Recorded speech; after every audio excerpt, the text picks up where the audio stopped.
يا جماعة اسكتوا شوية، المسلسل التركي بدأ. تركي تاني؟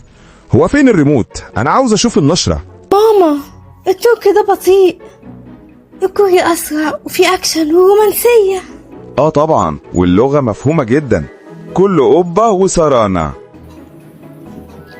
يا جماعة نهدى، المهم نتفرج سوا مش نحارب. شوفوا البطل لما بص في عينيها. يا بنت، البطل بيصحى من غيبوبة في كل حلقة.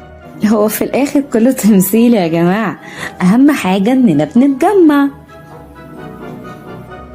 ماما، خلينا نشوف الكوري نص ساعة.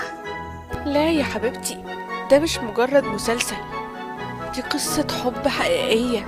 طبعا، قصة حب بتتكرر في 100 حلقة.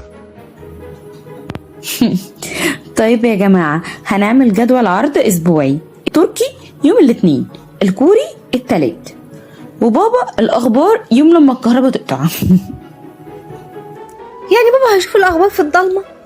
أنا شايفة كل واحد يتفرج لوحده على تليفونه ونخلص. لا يا ماما، كده هنضيع لمة البيت. هي اللمة دلوقتي بتتعمل قدام 3 شاشات في وقت واحد.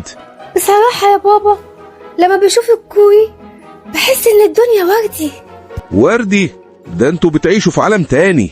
يا عماد سيبها، هي بتعيش القصة بدل البطلة. يعني بالعربي كلنا عايشين دراما، بس كل واحد بنسخة مختلفة. بصراحة البطل تمثيله مش بطال. يعني اتفرجت معانا؟ يعني غصب عني، الريموت مش معايا. هو ده روح الأسرة الحقيقية يا بابا. لا، المشهد كان هيعترف بحبه.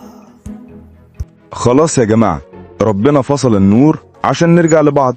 حتى الكهرباء زهقت من المسلسلات. يبقى نصيحتنا النهاردة من بيت على الهوا، لما النور يقطع شغلوا اللمة.